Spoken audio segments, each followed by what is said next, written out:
नमस्कार, मेरा नाम रचना यदुवंशी है और मैं आपको गोदान पढ़कर सुना रही हूँ। आज का जो चैप्टर है वो ऐतिहासिक है। ऐतिहासिक इन द सेंस कि 60वां अध्याय मैं आपको पढ़ के सुनाऊंगी। और मैं आपको बताऊं, मुझे बहुत जब मैंने आज देखा ये कि मुझे 60वां अध्याय पढ़ना है तो मुझे बहुत ही थोड़ा सा भावुक हो गई मैं कि ये तो खत्म होते जा रहे हैं पृष्ठ। और गोदान पढ़ के सुनाना, मेरी निरंतरता तो जो रही सो रही, आपका जो धैर्य रहा कि आपने जिस प्रतिबद्धता से सुना, जितने भी लोगों ने सुना, वो काबिले तारीफ था। और मैं थोड़ा इमोशनल फील कर रही हूँ कि 60 चैप्टर्स हो गए, हालांकि अभी भी काफी पेजेस बाकी हैं, लेकिन मुझे ऐसा लग रहा है कि आधे से ज्यादा खत्म हो चुका है। और अब जब मैं ये समाप्त करूंगी तो मुझे थोड़ा सा खालीपन लगेगा कि सैटरडे संडे अब मैं क्या करूंगी अगर गोदान नहीं होगा। चलिए, ये तो रही मेरे मन की बात। गोदान में आगे क्या चल रहा है, 60th चैप्टर यानी 60वें अध्याय में मैं आपको क्या सुनाऊंगी। उससे पहले मैं बता दूं आपको कि 59th चैप्टर में मैंने आपको क्या सुनाया। आपको याद होगा जिन्होंने सुना कि प्रेमचंद जी हमको ले आए हैं अब फिर से गांव में, यानी वही होरी झुनिया गोबर का संसार। और पिछले चैप्टर में आपको मैंने सुनाया था कि खेतों की उसका काम फसलें जो है अब निकाली जाएंगी और परिवट जिसको कहते हैं वो। और इनके इसके लिए प्रेमचंद जी ने तो एक अलग ही शब्द का प्रयोग किया था। वो मैं फिर से जानना चाहती हूँ कि क्या उन्होंने कहा था। जुखर कर, होरी बैलों को जुखर कर अनाज मारने जा रहा है। तो वो बैलों को जुखर कर यानी बैलों को तैयार करके, उनको प्रिपेयर करके अनाज मारने, यानी आज तो अनाज निकालने का दिन है। ये जो है कि वो खेतों की तरफ जाना, और क्या क्या वहां पे हुआ बड़ा इंटरेस्टिंग था कि पहले तो निकला है होरी, तो वो अपनी झुनिया से ही उसकी बातचीत हुई। और वो थोड़ा हमेशा प्रेमचंद जी, ये मुझे बहुत ही अच्छा लगता है कि जब बोझिल हो रहे होते हैं पृष्ठ या प्रसंग, तो होरी और उसकी पत्नी धनिया को ला करके प्रेमचंद जी वातावरण को इतना ज्यादा, जिसको कहते हैं ना कि लाइट कर देते हैं, हल्का कर देते हैं, बोझिल वातावरण से निकाल लाते हैं कि कैसे होरी और धनिया जो है इतनी मुश्किलात में भी, इतने उनका दुरूह जीवन है, उसमें भी कैसे एक दूसरे से एक रोमांटिक कॉन्वर्सेशन वो थोड़ा सा उसमें डाल देते हैं। और उससे, और वो लिखते भी हैं। वो आप देखिए कि मुझे मैंने कई मरतबा पढ़ा है गोदान, उनकी लाइनें मुझे याद हो गई हैं कि वो कैसे वो जीवन के सूत्र थमाते चलते हैं अपने उपन्यास के माध्यम से। तो जब उनका वो कॉन्वर्सेशन है कि मान ले बहू ने गोबर को फोड़ लिया, दरअसल बात ये हो रही थी कि धनिया अपनी बहू को कोस रही थी कि जो उसका बेटा चला गया है छोड़ छाड़ के इनको, परिवार को। तो धनिया सास के रूप में आते हुए उसकी पत्नी को बार बार गाली दे रही है और उसको गरिया रही है, भदेश शब्द अगर मैं प्रयोग करूं, कि उसको गाली दे रही है, कह रही है कि वो आई है जब से तो गोबर को वो साथ में ले गई है। तो ये वाली सारी चीजें हो रही थी, दुख था उसमें, कष्ट था, एक माँ के हृदय का प्रेमचंद जी ने थोड़ा सा वर्णन किया कि जिसका बेटा चला गया, और बेटे का बेटा जो कि नाती होता है और जो पोता होता है, उसका मोह जो होता है वो ग्रैंड पेरेंट्स को सबसे ज्यादा होता है, तो उसकी याद आ रही है धनिया को।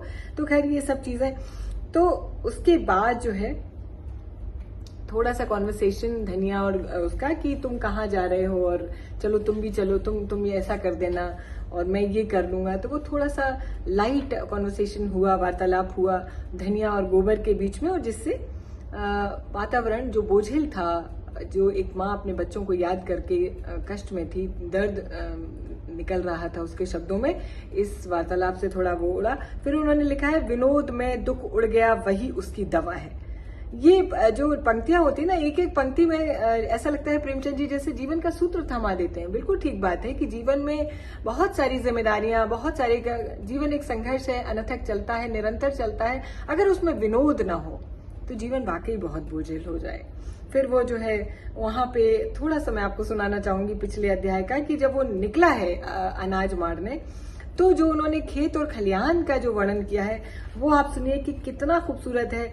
कि रसिक वसंत सुगंध और प्रमोद जीवन की विभूति लुटा रहा था दोनों हाथों से दिल खोलकर। कोयल आम की डालियों में छिपी अपनी रसीली मधुर आत्मस्पर्शी कूक से आशाओं को जगाती फिर रही थी। मछुए की डालियों पर मैनों की बारात सी लगी थी। नीम और सिरस और करौंदे अपनी महक में नशा सा घोल देते थे। होरी आमों के बाग में पहुंचा तो वृक्षों के नीचे तारे से खिले थे। उसका व्यथित निराश मन भी इस व्यापक शोभा और स्फूर्ति में आकर गाने लगा। हिया जरत रहत दिन रैन आप आम की डरिया कोयल बोले तनिक न आवत चैन। ये कैसे मन प्रसन्न हो गया। प्रकृति का जो ये आनंदमयी स्वरूप है, जहाँ पे फसलें पक गई हैं, कोयल बोल रही है, मैनाओं की बारात लगी है। और फिर इसके बाद जो है सहुआइन जो है, दुलारी सहुआइन मिल गई हैं उसको होरी को, और कैसे वो अपने बीते दिन याद कर रही हैं। और वो छेड़ता है, चूंकि भाभी कहता है होरी दुलारी सहुआइन को, तो वो जो मजाक है, जो आपस में एक आमोद प्रमोद का जो संबंध होता है ये देवर भाभी का, वो वाला जीवंत कर दिया है प्रेमचंद जी ने लिख करके। कि वो कहता है कि तुम तो बहुत सुंदर लग रही हो, तुम्हें नजर न लग जाए। तो वो कहती है कि देखो आज मंगलवार है, मुझे ऐसे मत टोको, इसीलिए मैं कुछ पहनती ओढ़ती नहीं हूं। तो इतना अच्छा, इतना रसिक सा माहौल कर दिया है थोड़ी से समय के लिए प्रेमचंद जी ने। उसके बाद मैंने आपको बताया था कि 59 चैप्टर में एक डिस्कशन बड़ा इंपॉर्टेंट हुआ था कि दाता दीन और झिंगुरी सिंह ये आपस में बात कर रहे हैं कि सरकार ने कुछ ऐसा प्रबंध कर दिया है कि अब कोई साहूकार ब्याज ज्यादा ले नहीं पाएगा और फर्जी डॉक्यूमेंट्स, फर्जी कागजात पे साइन नहीं करवा पाएगा। किसानों के हक की बात कर रही है सरकार, ऐसा कुछ वो होता है। तो उसमें भी आप देखिए कि बहुत इम्पोर्टेंट और ऐसे उन्होंने वाक्य लिखे हैं प्रेमचंद जी ने कि उससे लगता है कि उससे पता लगता है एनवायरमेंट का, जो आप जो इसको कहते हैं ना वातावरण की, आपको महक आ जाती है कि क्या होगा अगर सरकार ने ऐसा कोई निकाला है। तो झिंगुरी सिंह थोड़ा वो कर रहे हैं, थोड़ा उसमें है, चिंता में है, पशुपेश में है कि अगर ऐसा हुआ तो मतलब सभी आप जानते हैं कि जिस तरीके से प्रेमचंद जी ने बताया कि सब जो है फर्जी और किस तरीके से सूद बढ़ता रहता है बिना किसी कागज के और बिना डिग्री के, और वो सब करते रहते हैं, किसानों का शोषण करते हैं। तो वो उसका कोई असर पड़ेगा क्या इस नियम का? तो इस पर झिंगुरी सिंह कह रहे हैं कि कुछ नहीं होगा। देखिए ऐसा है, किसानों की जब तक गरज रहेगी तो वो आएंगे लेने, और हम 1 का 1.5 वसूलेंगे, 2.5 भी वसूल सकते हैं, कोई कुछ नहीं कर पाएगा। क्योंकि जिसको पैसा लेना है वो कानून कचहरी का चक्कर नहीं करेगा, वो आएगा हमारे पास, आप निश्चिंत रहिए। ठीक है, ये सब बातचीत होती है। लास्ट में जो अंतिम पैरा था वो ये था कि दाता दीन जो है, दाता दीन के पुत्र ने एक दलित कन्या को, जो कि लिव इन टाइप उस टाइम में भी रख लिया है। तो इसमें झिंगुरी सिंह कुछ उन्हें कुरेदने वाली बात कह देते हैं, तो दाता दीन बहुत इरिटेट हो जाते हैं, बहुत वो कुंठित होकर बहुत सारी बातें कहते हैं कि उसमें क्या है, वो तो जो है नेम निभाना कठिन है। कोई बता दे कि हमने कोई बाजार की चीज खाई हो, किसी दूसरे के हाथ का पानी पिया हो, तो मैं किसी की टांग के नीचे से निकल जाऊं। सिलिया हमारी चौखट तक नहीं लांघने पाती, बर्तन भाड़े छूना तो दूर की बात है। और मैं ये नहीं कहता कि मतई बहुत अच्छा कर रहा है, लेकिन जब एक बात हो गई तो पाजी का काम है कि औरत को मतलब वो छोड़ देगा तो पाजी हो जाएगा। मैं तो खुल्लम खुल्ला कहता हूँ, उसमें छिपाने की कोई बात नहीं। स्त्री जाति पवित्र है, ठीक है। अपनी हर बात को सवर्ण वर्ग या उस वक्त का जो साहूकार वर्ग है वो कैसे जस्टिफाई कर लेता है, हर बात की दलील दे लेता है, ये प्रेमचंद जी ने दिखाया है इन पंक्तियों में। आगे सुनिए 60वां अध्याय। दाता दीन अपनी जवानी में स्वयं बड़े रसिया रह चुके थे, लेकिन नेम धर्म से कभी नहीं चूके। माता दीन भी सुयोग्य पुत्र की भांति उन्हीं के पद चिन्हों पे चल रहा है। उसी को मतई कहा गया है। माता दीन का जो निक नेम दाता दीन और झिंगुरी सिंह प्रयोग में ला रहे थे। माता दीन भी सुयोग्य पुत्र की भांति उन्हीं के पद चिन्हों पर चल रहा था। धर्म का मूल तत्व है पूजा पाठ, कथा व्रत और चौका चूल्हा। जब पिता पुत्र दोनों ही मूल तत्व को पकड़े हुए तो किसकी मजाल कि उन्हें पथभ्रष्ट कह सके। व्यंग देखिए आप। झिंगुरी सिंह ने कायल होकर कहा, मैंने तो भाई जो सुना था वो तुमसे कह दिया। दाता दीन ने महाभारत और पुराणों से ब्राह्मणों द्वारा अन्य जातियों की कन्याओं के ग्रहण किए जाने की लंबी सूची पेश कर दी और यह सिद्ध कर दिया कि उनसे जो सनातन हुई वे ब्राह्मण कहलाई और आजकल के जो ब्राह्मण है वो उन्हीं की संतान है। यह प्रथा आदिकाल से चली आई है और उसमें कोई लज्जा की बात नहीं है। झिंगुरी सिंह उनके पांडित्य पर मुग्ध होकर बोले, तब क्यों आजकल के लोग वाजपेयी और सुकुल बने फिरते हैं? समय समय की प्रथा है और क्या बात है, किसी में उतना तेज तो हो, बिस खाकर उसे पचाना तो चाहिए। यह सतयुग की बात थी, सतयुग के साथ चली गई। अब तो अपना निभाव बिरादरी के साथ मिलकर रहने में है, मगर क्या करूं, कोई लड़की वाला आता ही नहीं। तुमसे भी कहा, औरों से भी कहा, कोई सुनता ही नहीं। मैं क्या अब लड़की बना दूं क्या? झिंगुरी सिंह ने डांटा, झूठ मत बोलो पंडित, मैंने 2 आदमियों को फांस फूंस कर भेजा था, मगर तुम तो मुंह फैलाने लगे। दोनों कान खड़े करके निकल भागे। आखिर किस बिरते पर 1500 मांगते हो तुम? 10 बीघे खेत और भीख के सिवा तुम्हारे पास और है ही क्या? दाता दीन के अभिमान को चोट लग गई। दाढ़ी पर हाथ फेर कर बोले, पास कुछ न सही भीख ही मांगता हूँ, लेकिन मैंने अपनी लड़कियों के ब्याह में 500 दिए हैं, फिर लड़के के लिए भी 500 क्यों न मांगू? किसी ने सेहत मैत में मेरी लड़की की ब्याली होती तो मैं भी सेहत मैत में लड़का ब्याह देता। रही हैसियत की बात, तो तुम जजमानी को भीख समझो, मैं तो उसे जमींदारी समझता हूँ। जमींदार मिट गए, बंक घर टूट गए, लेकिन जजमानी अंत तक बनी रही। जब तक हिंदू जाति रहेगी तब तक ब्राह्मण रहेंगे और जजमानी भी रहेगी। सहालग में मजे से घर बैठो, 100-200 फटकार लेते हैं, कभी भाग लड़ गया तो 400-500 मार लेते हैं। कपड़े बर्तन भोजन अलग, कहीं न कहीं नित ही कार परोजन पड़ा ही रहता है। कुछ न मिले तब भी 1-2 थाल और 2-4 आने दक्षिणा तो मिल ही जाती है। ऐसा चैन न जमींदारी में है न साहूकारी में। असौर फिर मेरा तो सिलिया से जितना उबार होता है उतना ब्राह्मण कन्या से क्या होगा? मतलब सिलिया से मेरा ज्यादा उबार हो रहा है। वह कैसे? सुनिए, वह तो बहुरिया बनी बैठी रहेगी, बहुत होगा रोटियां पका देगी। यहाँ सिलिया अकेली 3-3 आदमियों का काम करती है और मैं उसे रोटी के सिवा और देता ही क्या हूँ? बहुत हुआ तो साल में 1 धोती दे दी। दूसरे पेड़ के नीचे दाता दीन का निजी पेरा था। 4 बैलों से मड़ाई हो रही थी। धन्ना चमार बैलों को हाँक रहा था। सिलिया पैर से अनाज निकाल कर ओसा रही थी और माता दीन दूसरी ओर बैठा लाठी में तेल मल रहा था। सिलिया सांवली, सलोनी, छरहरी बालिका थी, तो जो रूपवती न होकर भी आकर्षक लगती थी। उसके हास में, चितवन में, अंगों के विलास में हर्ष का उन्माद था, जिससे उसकी बोटी बोटी नाचती रहती थी। सिर से पांव तक भूसे के अड़ुओं में सनी, पसीने से तर, सिर के बाल आधे खुले, वह दौड़ दौड़ कर अनाज ओसा रही थी, मानो तन मन से कोई खेल खेल रही हो। माता दीन ने कहा, आज सांझ तक अनाज बाकी न रहे सिलिया, तू थक गई हो तो मैं आऊं? सिलिया प्रसन्न मुख से बोली, तुम काहे को आओगे पंडित, मैं संध्या तक सब ओसा दूंगी। अच्छा, तो मैं अनाज ढो कर रखाऊं? तू अकेली क्या क्या कर लेगी? तुम घबराते क्यों हो? मैं ओसा दूंगी, ढोकर रख भी आऊंगी। पहर रात तक यहाँ एक दाना भी न रहेगा। दुलारी सहुआइन आज अपना लहना वसूल करती फिर रही थी। सिलिया उसकी दुकान से होली के दिन 2 पैसे का गुलाबी रंग लाई थी। अभी तक पैसे न दिए थे। सिलिया के पास आकर बोली, क्यों री सिलिया, महीना भर रंग लाए हो गया, अभी तक पैसे तो दिए नहीं। मांगती हूँ तो मटक कर चली जाती है। आज मैं बिना पैसे लिए नहीं जाऊंगी। माता दीन चुपके से सरक गया। सिलिया का तन और मन दोनों लेकर भी बदले में कुछ नहीं देना चाहता था। सिलिया अब उसकी निगाह में केवल काम करने की मशीन थी और कुछ नहीं। उसकी ममता को वह बड़े कौशल से नचाता रहता था। सिलिया ने आंख उठाकर देखा तो माता दीन वहां नहीं था। बोली, चिल्लाओ मत सहुआइन, यह ले लो, 2 की जगह 4 पैसे का अनाज। अब क्या जान लोगी, मैं मरी थोड़े ही जा रही थी। उसने अंदाज से कोई सेर भन अनाज ढेर से निकालकर सहुआइन के फैले हुए आंचल में डाल दिया। उसी वक्त माता दीन पेड़ की आड़ से झल्लाया हुआ निकला और सहुआइन का आंचल पकड़कर बोला, अनाज सीधे से रख दो सहुआइन, लूट नहीं मची है। फिर उसने लाल लाल आंखों से सिलिया को देखा और डांटा, तूने अनाज क्यों दे दिया?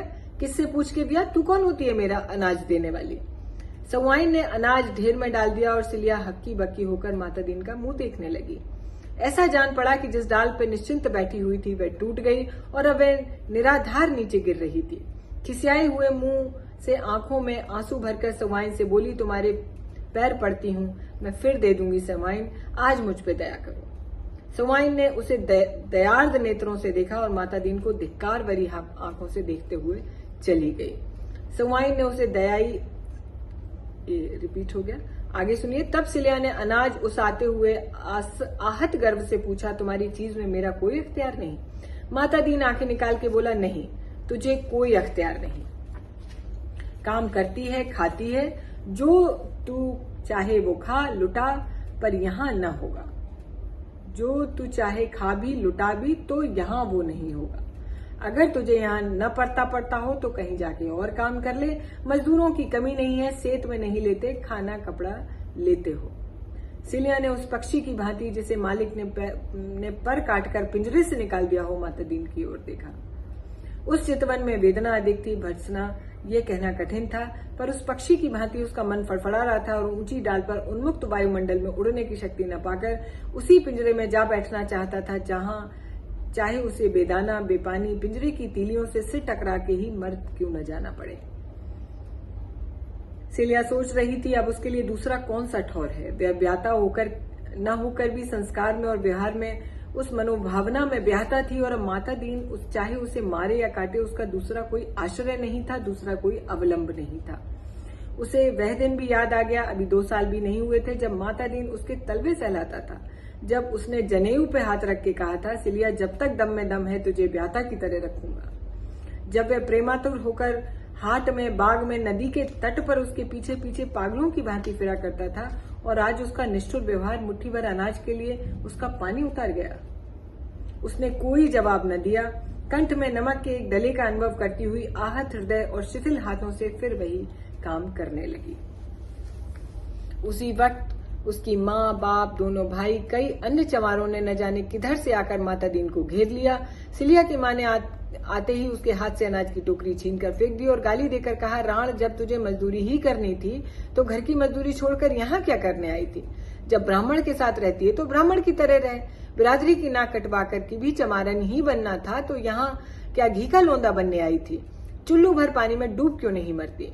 झिंगुरू सिंह और दाता दीन दोनों दौड़े और चमारों के बदले हुए तेवर देखकर उन्हें शांत करने की चेष्टा की।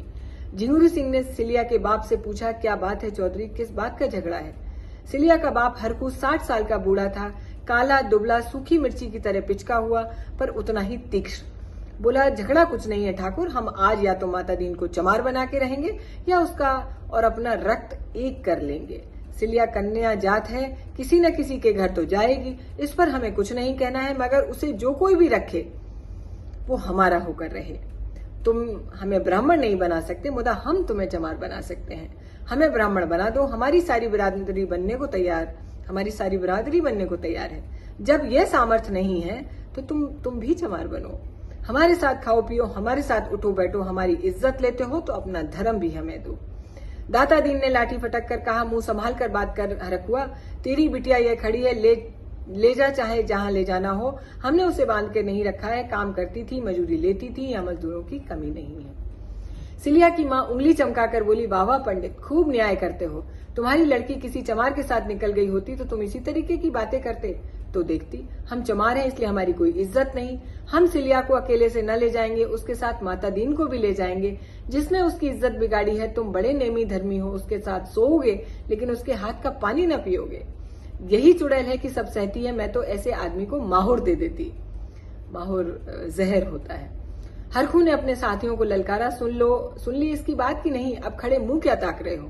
इतना सुनना था कि चमारों ने लपक कर माता दीन के हाथ पकड़ लिए, तीसरे ने झपट और उसका जनेऊ तोड़ डाला।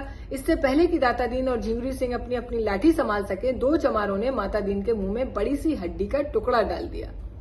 माता दीन ने दांत जगड़ लिए, फिर भी वह घिनौनी वस्तु उसके ओठों तक लग ही गई।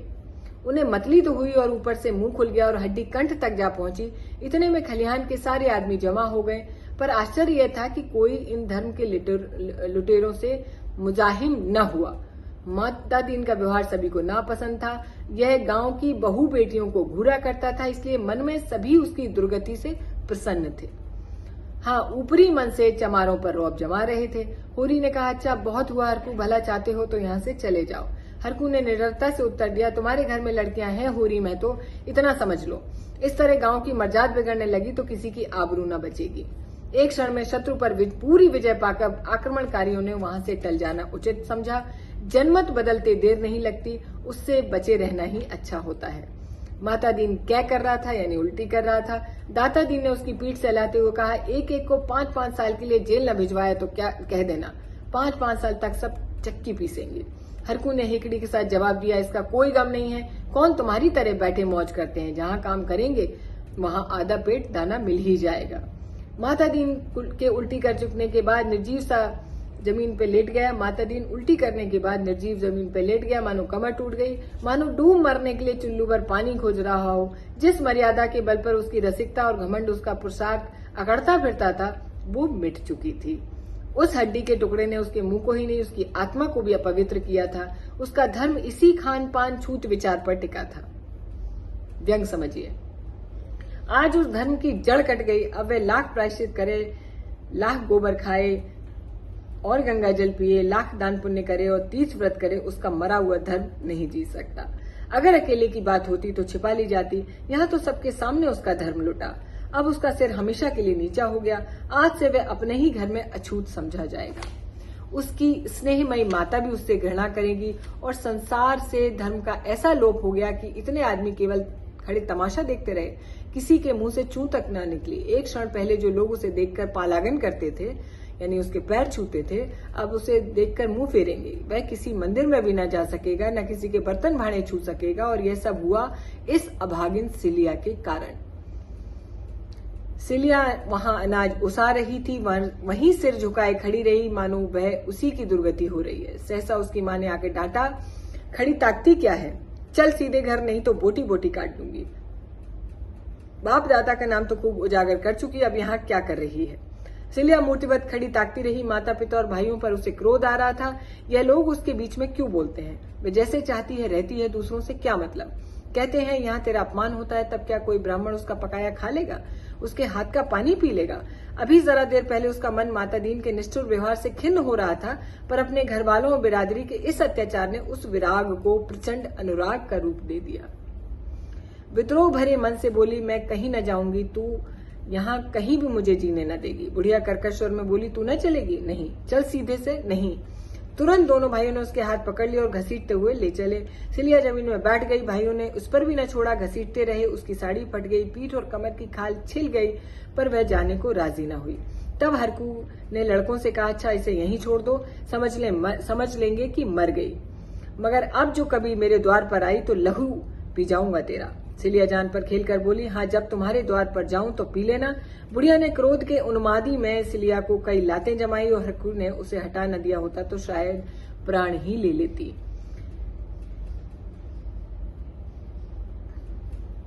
बहुत लंबा चल रहा है ये प्रसंग, मैं आगे देख रही हूं,